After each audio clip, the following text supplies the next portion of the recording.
Hello, and in today's podcast, we talk to award-winning chiropractor Rob Beaven.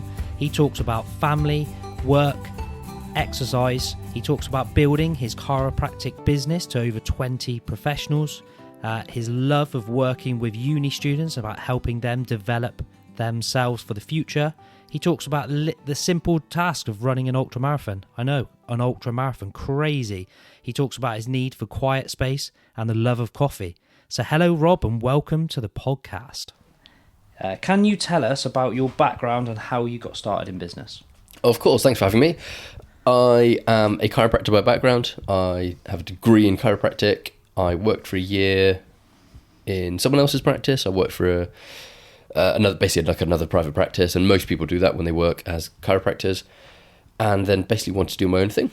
So I moved over towards Cirencester. I was in Essex at the time and wanted to set up my own clinic. So I set up our own clinic, myself and my wife, and basically one of us would see patients and one of us would work the reception, and that's when I kind of first met you. And it worked that way for quite a while, probably 2-3 years of just us by ourselves, not a lot of worries, it was quite easy. And then we kind of wanted to expand. I always wanted to have a big team of people, like lots of different hats under one business, basically. And we hired a physiotherapist, and we hired a receptionist, and we hired a couple of podiatrists, and basically expanded from there. So now, 10 years down the line, we have a team of 20, 21, 22, something around that. And we have cross multidisciplinary MSK practice of chiros, physios, osteos, podiatrists, sports docs, receptionists, all under one roof. So that's the way we've manned it over the last 10 years. Myself and my wife still run the business together. And it's a different beast now compared to what it was when it was just two of us. So that's where we've been over the last 10 years. Nice. I don't think I even knew that you were at 22 members of staff. That's something like that. A lot of stuff to manage. We have 1 or 2 to 3 who are a bit more ad hoc, so they flux a little bit more than but it's definitely 19 or 20 permanent, and then there's a bit of wiggle room either side. Nice. So how do you find managing the staff? Are they all members of staff as in fully employed, or are they kind of like sort of subcontracted, self-employed? How does that work within your business? Yeah, so all of the we call them front desk staff, so the people that pick up the phones and work behind desk and meet and greet and welcome people into the business, they're all employed. And the clinical staff, as it's how we separate them, so the people that actually see patients and treat patients, they are all subcontractors. So they effectively rent from us as a position. They are self-employed, and the way it generally works within the healthcare world is they do like a split percentage of their taking. So they bring in a certain amount and we take a percentage of that as their rent, I guess, and that covers everything. So they can turn up, see patients, go home. They don't have to worry about marketing or software or phone lines or internet, everything. They walk in, see a handful of patients and go home. Nice. Sounds like quite a nice way of doing it, actually, because that member of staff can be rewarded for more time in the business, and for them it's very kind of hands off to the admin and the stresses and strains of kind of doing it yourself. It's very different. Some people love doing that, and some people will just want to see patients and go home, and they don't want to have to worry about where's the next patient coming from, or the little BS admin-y type things. And some people want, like myself, wants to be a bit more involved and grow the business, and it suits everyone as they need, really. Yeah, definitely cool. It's I've always enjoyed employing staff and having a team of people. So it's always been it's nice to see how other companies kind of run their business from a point of view of how you allocate full time and part time, and whether they're subcontracted or self-employed, and how that works is quite interesting. So how do you find your work-life balance with regards to your personal life? And I know you've got a young family, same as I do. How do you balance your time between work? Because I also know that you work for a university as well, so I imagine you're pretty busy. Yeah, fairly full on. So Monday morning is my only kind of morning off in terms of admin stuff. So I do 2 days a week seeing patients. I do 2 days a week teaching at the ACCUC Health Science University down in Bournemouth, and I also do a podcast. So kind of balancing all those things with family is a challenge. So we've structured as 2 days, and then I have a Monday as like an admin day / family day. I have Friday afternoon as a family day, and we have the weekend. So my little one's in nursery 4 mornings a week, and we've just had a baby who's 4 or 5 weeks old. So that's still a challenge at the moment. We're still juggling that. But my wife and I have quite a good split. So before baby came along, obviously she's predominantly needed at this stage. There's not really much I can do. I'm lacking in the chest department. So she's predominantly needed at this stage a bit more, but we have a really good split in terms of what we do for the business. So in terms of our management or the accounts or the books, we have our stuff which naturally she's better at. She's more of a spreadsheet queen than I am, so she is much better at doing spreadsheets and loves doing it. So we have our kind of divide and conquer, which works really well as a couple, to be fair. So that's changing a bit slightly at the moment, but we'll find our stride in the next couple of weeks, I guess, as we evolve. So I also work in my business with my wife, which is amazing and difficult and challenging in equal measures. I think for me, I'd just be interested to know how you deal with kind of, not necessarily kind of conflict, but difficulties in decision making together, where I'm sure if you're anything like us, you look at problems very differently. Yeah, and I think that's a benefit rather than a downside. To look at problems in different, with your different hats on is really important. For example, my wife is really empathetic and she's really good at considering people's thoughts and feelings and emotions more so than I am. I'm not saying I don't do that, but she's very good at doing that, and she will always put people first and think about the impact it can have on someone else, and that's the angle she comes from. I probably come slightly more from a different side, and that, how can I put it, the way that we are different is what makes us good. I think if we were both of the same ilk, it would change, whereas I think the two different viewpoints are beneficial. So the way we sit down when we have a problem is like our Monday mornings or Mondays when we're both sat there, is we hash out anything. What needs to be discussed today? Do we need to discuss the staff member? Do we need to respond to the staff member's query? How do we do it? And we hash out all problems, best case, worst case scenarios. What's in it for us? What's in it for them? What's the long-term goal here? It's not just can we make more money? It's actually what can we do to make our staff happy? And if you go back to those type of ethical questions and the answers come pretty easily, really. So, I think the juxtaposition we sit in actually benefits businesses a lot. Nice. It's something that, so me and Rich, my business partner and wife, we've been working with a coach specifically on just kind of how we kind of approach things differently. I think it's really hard sometimes when you feel really passionate about kind of what it is you want to go after, and that's kind of my thing. Is I get quite passionate about things. I come up with ideas. I'm like, we should do this, and then Rachel's a bit more like, what's the logistics of this? What does this look like? And I'm like, but we just do it. Yeah, that's exactly the same as me. Yeah, exactly which is great. And also, I'm really, really good at starting stuff, and I'm really, really poor at finishing anything. Yeah. Like I'm great. I'll come up with a great idea. I'll start it, and then I kind of get bored because my brain wants to do something else. We're working with a coach at the moment just to kind of go, he'll ask me a question and I'll come up with this big answer, and then she'll go, but what? You haven't really thought about any of the details of this. And when are you going to do this? Yeah, and it's quite good when you've got somebody kind of facilitating that in between you, which is why I've really enjoyed working with the new coach that we're working with, because it kind of gives you this, but Rich, what do you think about this? And what's your thought on this? And I'm so in my head with all of it going, and it's spinning round. I'm trying to chuck the idea because I need it out of my head. And she's really good at just going, no, let's just think about the details. How does this work logistically? Where's the time to do this thing? Yeah. That works really well. So I think we're very similar, and I think our wives are very similar. Knowing Rach, I think that very much taking a step back, thinking about the logistics, thinking about what's this going to look like in the short term? Yes, it sounds great long term, but short term, how's this actually going to be achieved? And what do we need to sacrifice in order to make that happen? And that's what Laura's very good at. Yeah, it's good. I think, and just kind of, for me personally, I'm having to work on seeing things from other people's point of view, because I get so stuck in my head with it, and I'm like, no, this is the idea, and then you get kind of go, this is the only idea, and my idea is best and stuff. Sometimes you have to kind of go, take a step back and go, actually, you're probably right with a few of these things. I need to rethink some of this. So that's cool. It's nice to see that it's not just me and it's not just us that have to work through those things as a business partnership and a life partnership. That's cool. So what big things are you working on at the moment? We can't go through the podcast without saying anything about the big award that you earned at the weekend. Yeah. So I won the Chiropractor of the Year on Saturday night, which was a bit of a surprise. An award that's been going for about 40, 50 years.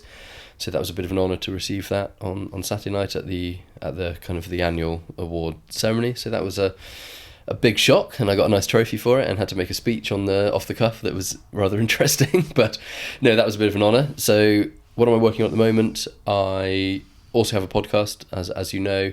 The Back Pain Podcast is a patient-facing podcast about back pain, basically to stop. There's so much nonsense around the world of back pain and musculoskeletal injuries that we basically said enough's enough. Let's stop the BS. Let's stop, clickbaity YouTube videos of fix your back pain in 5 minutes. It might get a lot of views on a video, but it's not actually good, ethical, evidence-based information. So we thought, how can we disseminate the interesting research that actually is beneficial to patients, but in a patient-facing manner? Because yes, you could send someone a study, but it's going to mean nothing to 99% of people with back pain. So that was the aim of this, and then that over the last 2 years has gone from obviously 0 to nearly 20,000 downloads a month, and it's building up that following. We've been on Radio 4, we've been on multiple BBC radios and Heart Radio, and talking about back pain and common injuries, and it's been a really fun journey. So that's the thing we're just kind of pushing at the moment. There's so many things I'd love to do, which I'd say are in the pipeline, but actually finding time to do them at the moment, from writing a book to having websites about back pain to multiple different clinics. There are so many things I'd love to do. And also my other hat, as I said, I teach at university. So that's kind of placement students in a private clinic. So there's 200 fifth year students who we supervise in their seeing of actual patients, but in a student supervised model.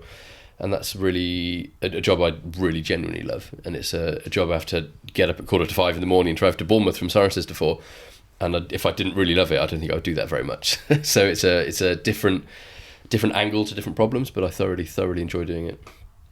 Yeah, I say it's always a balance, I think, trying to get those things between work life, family life, and then also doing something for yourself personally that gives you the reward to keep doing the day-to-day tasks, because sometimes it can get overwhelming. So what sort of non-negotiables do you have within your day that are just about you and that are really important to you on a day-to-day basis? Oh, good question.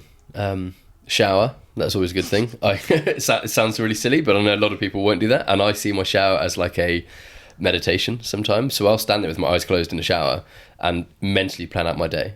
And so people always say they have to have a shower in the morning, and yes I do, but it's for a different reason. And I literally stand there whether it's cold or hot water and plan my day in my head. That's quite a good one. I always have to have time where I listen or read to a book, so I carry around my headphones with me at all times, and I pretty much always have a book on the go of some sort, whether that's a novel or whether that's a non-fiction book, just something to keep my brain focused, or a podcast. I love cooking. I love spending time with the kids. So having some time when they're not having a meltdown to actually play I think is really, really, really important. But those are things I prioritise more so. I'd love to prioritise exercise and things like that, and I don't do that every day at the moment, just newborn and stuff. But we bought a Peloton, which is a really cool piece of equipment, and you can do a very quick, short workout in between parenting. So I can go and do a 20-minute workout, and then Laura can go do a 20-minute workout. So those are things that we generally try and prioritise in the week. Good cooking, sitting down together as a family. So Laura and I always try and at least sit down and have supper together in the evening. If the kids can join, then that's even better, but sometimes timings don't always allow. So those are it. Try and check in with members of staff. Laura's got a big thing about checking with every member of staff at least once a week, so we're always touching base. So those are generally the things. I wouldn't really say they're non-negotiables, because there is wiggle room, but they're high priorities on the list.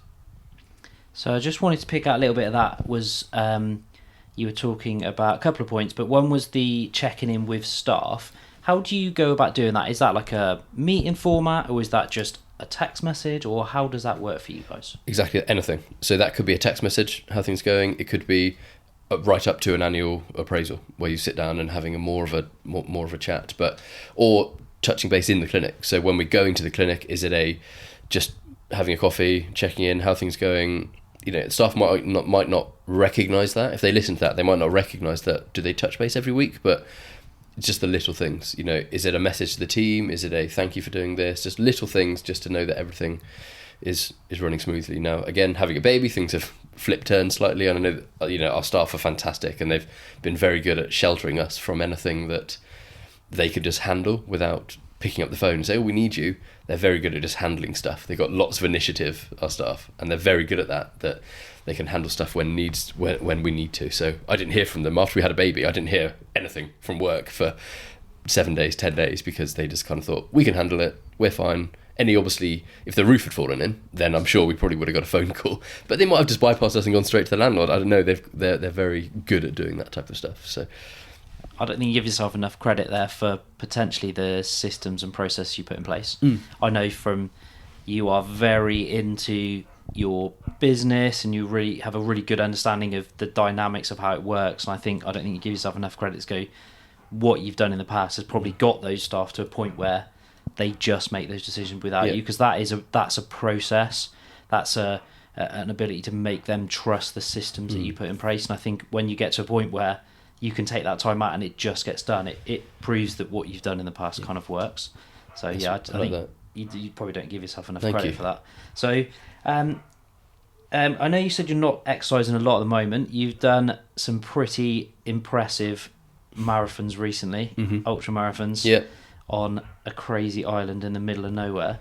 Yeah. How was that, and why an ultra, not just a normal marathon? Oh, well, I thought a marathon was a bit boring, actually. It was a lot of people did a marathon. I thought I'd go crazy. So I had a big surgery back in 12 months ago, and whilst I was in hospital, a friend came to me, and I'd always wanted to do an ultra marathon, and I'd done kind of a 30-mile-ish one before. And a friend came to visit me, and maybe I was just high on medication, but he said, "Oh, check out this race." And it was a 50-mile ultramarathon in the Arctic Circle, so top of Norway, called the Lofoten Islands. They do a 50-mile ultramarathon. And he said, "Yeah, let's do this." And I kind of said, "Yeah, all right." And we signed up whilst I was still in hospital. And I remember him telling one of the nurses, "Rob needs to do 2 laps of the ward every day to start his training." And that was basically how it started. So that was in October. The race was in the 1st of June. So November, October. So we had 7 months or something from 10 days in hospital and not running to train for a 50-mile race. So I just built up running, entered this race, and it was one of the best things I've ever done. It was 2 degrees, went from clear crystal skies to slushy ice at the top of the mountains to sleeting ice rain, to running through bogs, 2 up mountains. It was nuts. I mean, there was 4,000 meters of climbing, which is a phenomenal amount of climbing for any bike race, let alone a cycling race, a running race. Sorry. So did that, and we actually missed the cutoff at the 43-mile point. So we got to 43 miles at, I've forgotten what the time was, 13 hours or something. So for any runners know that 43 miles in 13 hours meant it's been pretty challenging terrain. And so we unfortunately missed the cutoff by about an hour. So we didn't even just miss it. We knew kind of 10 miles before that we thought we're going to be pretty close to the edges here. And then when we got to this last mountain, we thought, okay, unless we can sprint up this mountain and down the other side, we're never going to make the cutoff. So we enjoyed it, got to the last checkpoint and said, "Yep, cool, we're done." We'd run 43 miles in pretty challenging terrain and generally loved it. And at that point, I think we were pretty broken. I don't think I might have been able to walk the last 7 miles, but the last 7 miles was another 1,000 meters of climbing. So it would have been a pretty big challenge, and we were getting up to 11, 12 o'clock at night at this point. So it would have been probably too much. And so I came back from that and thought I wasn't really gutted or disappointed, but I thought I'd love to be able to finish another race for the summer. So I entered how far was it? 44-mile ultramarathon around the Cotswolds. When was that? End of July, and thought I just want to do another one before I finish for the summer. Entered that one, and that's through the Cotswolds. So for perspective, 43 miles, 1,000 meters of climbing, and that still feels like a lot of climbing when you're running. 1,000 meters of climbing, and we finished it in 9 hours or 9-10 hours. So a different ball game, completely different kettle of fish. We had nice weather. It's still a challenge and it's still difficult, and there were still some low moments in it, but a very different race, and I thoroughly enjoyed it. So some big challenges, and I'd do them all again if I could. Nice. I did get the official invite right at the beginning when you said you were going to do it, but at that point I'd just come off the back of an injury. These are my excuses. I'm just going to stack some excuses here to why I didn't do it. Hate running, but I'm gonna have to step up at some point and do it, aren't I? So I've got no choice. When you're like, it's really good. So. I did this because I hate running. So I would have told you before I did an ultramarathon that I hated running. And I thought, I don't like having something that I don't like doing. if that makes sense. So I kind of thought, okay, rather than just aim for a 10K, I know that I could do a 10K. I could make myself go through a 10K tomorrow, but it's what set myself a massive goal. And my whole thing was I want to keep it fun. So how can I keep running fun? It was good equipment. It was good headphones. It was running with a race vest on, so you can put a bag in it, a jumper in, and carry water. It doesn't jump around. Audiobooks, podcasts. Everything was how can I make it fun? For me, it was kit. Just chuck money at it, and can I buy lots of nice trainers? YouTube videos. So I kept the whole thing really motivational. I really pushed myself to go out when the weather was bad. And it was the whole kind of Goggins thing. If you can go and run out when it's sleeting 2 degrees sideways rain, then you know that you can definitely go out when it's sunny. If you wait for a sunny day, you'll put things off and off and off. So really pushed myself to do things in the miserable rain and actually made it enjoyable. So when it was really pelting with rain, I thought, I'm actually quite excited to go for a run in it. And if you don't mind getting wet, it's fine.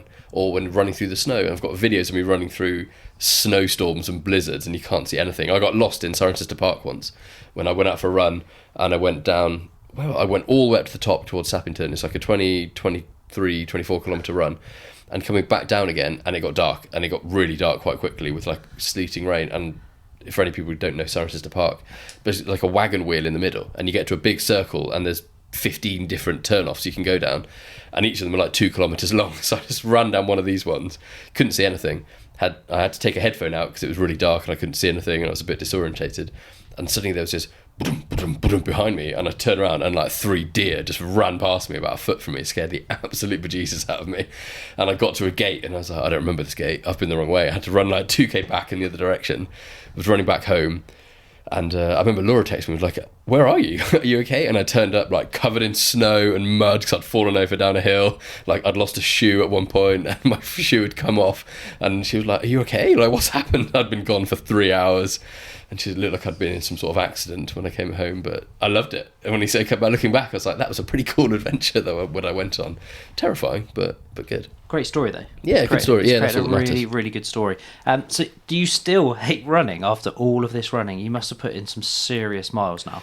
No, I actually enjoy running. I think I did 1,000 kilometres or something plus training over the last 6 months, and I love it. I want to go for a run now. Timing at the moment meant I've just used a Peloton a bit more, but I love the idea of running. I don't like the idea of road running, so running around the houses has no appeal to me. I wouldn't do that. I'd rather drive somewhere and then go for a run around woods, fields, tracks. That's the bit I enjoy, and I don't worry about time too much. I don't really worry about distance. It's just, can I go out for 45 minutes and just have a bit of a mooch around, walk the ups, run the flats, run the downs, do what you have to do really, and just keep the enjoyment there. And that's what I do. So no, I look forward to it now, and I do miss it at the moment.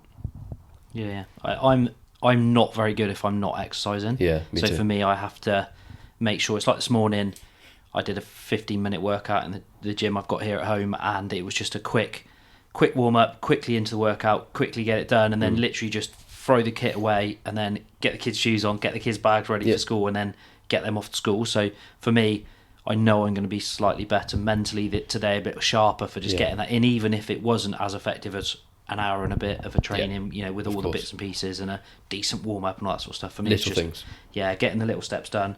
So I know you're a massive fan of books, and I couldn't do the podcast with you without asking about books. So Rob is probably responsible for starting me on this journey.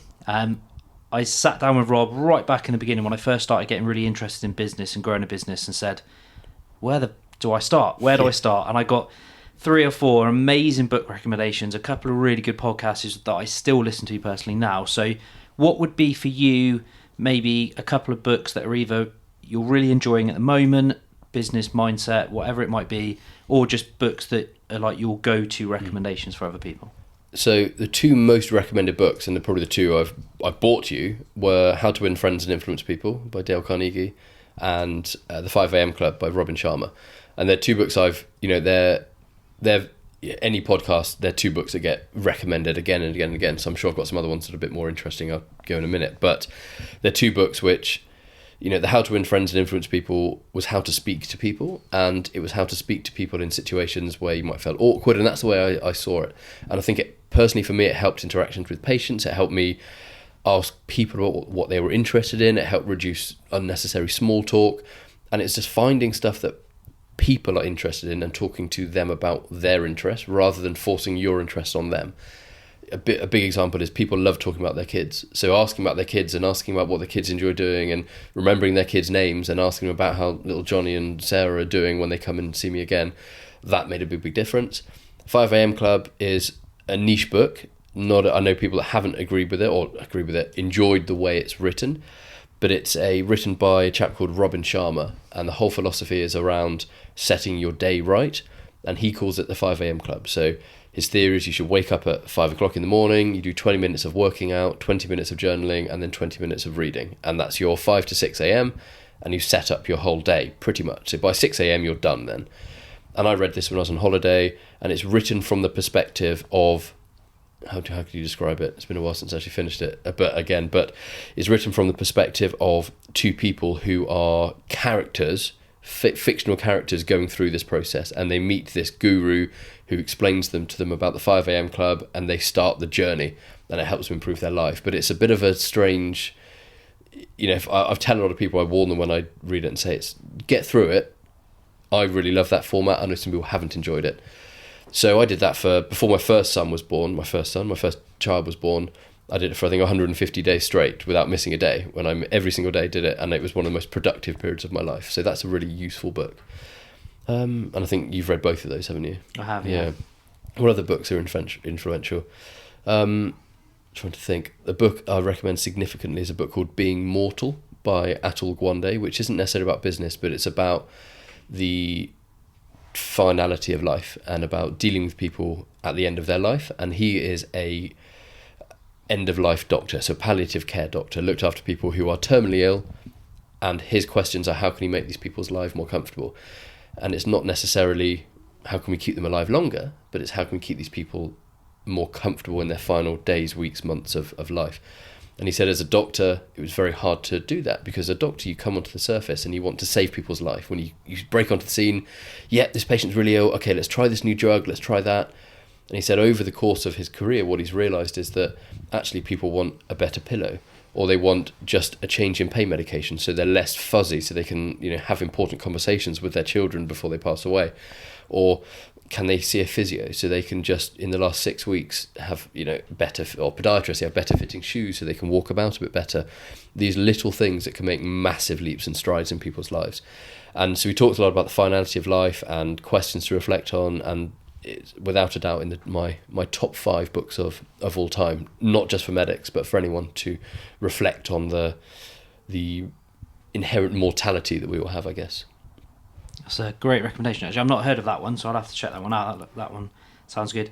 Yeah, the 5am Club is definitely a book that is very, I don't know if strange is the right word. It's wrote in a very different way. If you're very used to reading like just business mindset books, it kind of takes that and then puts it into this story framework, which is I agree with you. I found it really good to read, but I can see why it's kind of a Marmite kind of book, where it's you either love it or you hate it. And it's definitely I remember that. It's been quite a while since I've read it as well, but your memory's way better for it than me. I forgot all those details until you like it sounds like, oh yeah, I remember that. Yes, yeah. So we're talking a lot about like business and mindset. What are some little kind of hints and tips you've got for productivity within your work day? Do you have certain diaries, or how do you work your normal working day? Yeah, so I've tried all sorts of different methods, from journaling to planning to different notebooks to different online apps. And personally, I found pen and paper to be the best. I try as best I can to have a to-do list, which I set out ideally the day before. So in the evenings, if I'm in bed, if I'm sat on the sofa watching TV in the evenings, it is what needs to get done tomorrow. And I just have a big list. And that list might be 30 different things that need to be done. And it's not, you have to get them all done, but what do I need to do? And then when I sit down in the morning, I can think, what am I in the mood to do? Do I want to start this new project now? And what needs to be done? So I need to write this letter for a patient. I need to do this exercise plan, whatever it might be, patient-wise. And I try and tick off as many of those as I can. That's personally what I found to be the most productive mornings for me. I think I just like pen and paper. I like the actual mentality of crossing things off. I'm a big believer in writing down and crossing things off that you have already done. So if an email comes in and can you quickly write this or do this, I will do that, and then I'll write it down and cross it off. And I like that forward momentum I think it gives you. And then prioritize your tasks. I think it's an important one. There's loads of things I would love to do. Should I start writing my book? But actually, no, I need to, ring these 15 patients first to, or refer them to whatever it might be. They take priority. So there are things which you need to do. The kind of 2-minute rule of if it takes under 5 minutes, do it now. I quite like that. So I try and tick off a few things first just to get a few small wins, especially in the morning. Quiet. I'm a big fan of just quiet. So when I go down to Bournemouth, I leave early in the morning and I get to my desk about 7, and I have kind of an hour and a half, 2 hours, up to 2 hours before students and patients start coming in, and I have the office door closed and I listen to music and I do loads in that time, and it's really beneficial. Big fan of caffeine, so love coffee. I have a very fancy coffee machine that I really add a lot, I think, to my productivity. But things like nice coffee, a nice cup, for me, really make a morning routine better. And I know my wife's exactly the same. We have our same 2 cups that we make coffee in every morning, and they're nothing special, but it's just we have this routine of using our same cups every morning. So trying to get some routine in and amongst the chaos of parenting, I think, is a good win for productivity. Yeah, I think the trying to create a good balance when you've got kids, like the killer morning routine. You hear all these like great people going, it's all about this routine, you do this and this. And for me, I woke up this morning at 6 today. I sometimes do the 5 a.m. thing as well, not all of the time because I really struggle to get good sleep in. And I woke up this morning at 6, and my youngest, who usually doesn't wake up before 7, was up at 6 o'clock this morning, and he required more attention this morning. He wanted me to play, he wanted to talk through these things, he wanted to tell me about his dinosaurs. So I think this way of kind of going, well, we can set a structure, but also we can flex it a little bit. It's quite a nice bit of advice. And that's what I struggle with, I think. And I do struggle with that now still, is when you plan to do something and then something turns it on its head. Child's are sick, or, last week my son was home from nursery because he was ill. That type of, I've got all this stuff to do and I can't, is something that I still struggle with. And that's someone asks me what stresses me out, it's when, I've got all this stuff to do, cool, I'm going to sit down tomorrow morning and do that. And then for some reason I can't. And I think I spend the whole day thinking, I need to do that, I need to do that, I need to do that. And that is what stresses me out more than most stuff. So, but then you have that list to refer back to. So when you do get a moment, you can start taking things off. Then I find that then de-stresses me. But definitely as a parent, as you said, if you were to get it this morning and you thought, cool, I'm going to get a workout in at 6 o'clock, and then I've got to, respond to all these emails before 7 o'clock, and then you can't, you're suddenly like, I've just lost a whole hour that I need to do. So that is definitely a challenge, and trying to have some flexibility is difficult. Yeah, it's definitely something it's same for me. It's a skill that I've had to learn. Yeah, I think it's a skill to go, inherently I would be more selfish in that thing, but my 4-year-old has no clue about what's important to me from a business point of view. He's got no clue about what that means. No. He just in this moment needs some attention. Yeah. And I think it's something I work on every day, is to be more present. It's when we're having family time, putting the phone down and not try it. And I don't get it right, and I get it wrong a lot, and I get called out on it at home for not doing a good job. And I think it's just a case of going, it's a work on. Yeah, the routine is the routine, and being a bit more flexible, but then having an ability to kind of connect back into it. Because by 7 o'clock, he'd had some breakfast, he'd had some attention. Then by then I was like, cool, I've got X amount of things to do this morning. I knew that we were in the studio this morning recording, so I was like, I need to tidy it up. As I said to Rob before he got here, it was a right mess before he got here, so it needed a tidy. So I think it's just like, it's finding a way of having the routine, but then not being so strict that you miss the moments. Yeah. And the kids are only going to be the age they're going to be. They only understand this very moment. They don't understand what you're trying to do or what you're trying to be. They're just like, in this moment, I need this. Yeah, I think it is good for going, actually, we all need to be a little bit more present in the moment, and kids have a very good way of very much putting you there. So Marcus Aurelius talks about it in Meditations, and he says, if you think of it in one sense, it can sound quite morbid, but if you think of it in the sense he meant it, it's very positive. And he says, you should imagine every night when you put your kids to bed that it's the last time you ever put them to bed.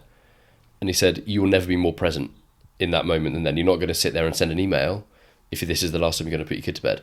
And it's not of a, oh my God, my kids aren't going to be here, but it's a, okay, if this was, where would I be today? And you will really, it changes your mentality. And it's something that is a quote that I reflect on quite a lot. And I think it's a really important quote. Yeah, I think I've heard it in a few different ways where it's not so much that they won't maybe be there tomorrow, but tomorrow they might just put themselves to bed. Yes, yeah. Or you might get that hug today might be the last hug that they do because they get too big for that. And I think it's, that one moment where, you're getting them ready for school and you're getting them dressed. The next day they just do it themselves. Yeah, exactly. And I think it's very... but the problem is, we just kind of think all of these moments are forever. No, and I can have these moments whenever I want, whereas actually... I can see it with my oldest now. It's much easier to parent him because he's 8 years old and he can get himself dressed and he can do his own breakfast if he can be bothered and all that sort of stuff. Yeah. But actually, it means we're losing moments where we're needed as a parent. Yeah, exactly. And you kind of just forget that because it's so hard when they're little, and you're going through it with a newborn now. It's so hard with a newborn. Like you don't sleep, you're doing all these things. It feels like it's relentless, and then suddenly, they're 4 years old. They're 8 years old, and then they don't need you for lots of stuff, and you're like, oh, I'm literally useless. And then I'm sure when they become a teenager, they're probably not going to want to know me either. So that's the next thing we're going to all deal with as parents. So it's definitely a challenge. So is there anything else you'd like to talk about on today's podcast? Anything that's kind of interesting that's going on for you, or that anything you've read recently that you found really interesting? Oh, good question. What have I read recently? A big thing which I was going to bring up earlier when we're talking about managing staff is I spoke to a friend about how does he manage staff and how does he manage his, and he has a much bigger team. He has 8-10 different clinics with one manager who oversees it all, and he's above the manager, and then kind of independent managers for each of the clinics. And I kind of said, how do you handle that when people are always asking you questions? And him and his manager have a rule that they don't pick up the phone or they don't respond to anything for 2 hours after there's a problem. So obviously, as I said, if the roof falls in, then there's a bit of a big thing. But for 99% of things, he won't respond for 2 hours. So he'll see the message, and it might say, "Oh, we can't get hold of Mr. Smith," or there's a problem with the coffee machine, or whatever. All the little stuff that builds up, he deliberately won't respond to it for 2 hours. He'll acknowledge it, and if he needs to, and his manager knows that if they ring him, he won't pick up the phone. So if it comes through from reception, he won't pick up. He will call them back in 2 hours' time. If they continually to ring, that's the rule, then he will pick up. So if he has 3 missed calls, then he will eventually pick up. Or if they message him and say, obviously emergency. But he does that, and he says the amount of times, if you build this into the kind of psyche of the staff, that, actually, okay, we could ring, Mr. Smith, but actually we could try and fix the coffee machine ourselves. And it builds in that intuition of giving people responsibility for their own stuff. And I say their own stuff, giving some people some ownership. And that can make a big difference in his stress levels. He knows that, okay, I'm not going to have to go down at 9 o'clock tomorrow morning to fix the coffee machine. They're going to give it a go. And if there's a problem, I'll pop down on my own time at a later date. And I think that's a really good message that a lot of people can do, rather than being reactive to every single little situation, which I certainly have been. And it's giving them some control, which is hard when you've been running a business for a certain way. So it's giving control to staff, giving them some ownership, giving them some responsibility. And I think that only leads to more productivity and less stress for you. I think that's an absolutely brilliant bit of advice. And I've gone from running a business with kind of 10 plus members of staff, and you kind of, because you build it, you kind of believe like you're the only person, and to let go of things is quite a difficult thing. But to put like a really simple rule in that goes, look, I'm not going to respond straight away. So because of that, you deal with it. Yeah. If it's an emergency, come back to me and I will respond. But ultimately, I'm not here to answer questions on day-to-day running. I think of an example in my old business where most of my members of staff were very self-sufficient and they did their thing. We had systems and processes for works orders and the jobs and all that kind of stuff. But I had one member of staff that would always ask a lot of questions. Yeah. And it wasn't because he couldn't do the thing. It's because he was very unsure about, and he never wanted to make mistakes. So we'd always ask a lot of questions. And because we'd always answer the phone and help him kind of deal with it. And we had a thing where you just get that person on the phone and just say yes to everything. Yeah. And then they would solve the problems for themselves. But by putting a little very simple 2-hour cut and it just goes, I'm not going to respond, so it's kind of up to you to do things. So I think that's a really great bit of advice, actually. Amazing. So good work by your friend in their business. So I think that's everything I wanted to cover today. So I will say a massive thank you for coming down and recording with me.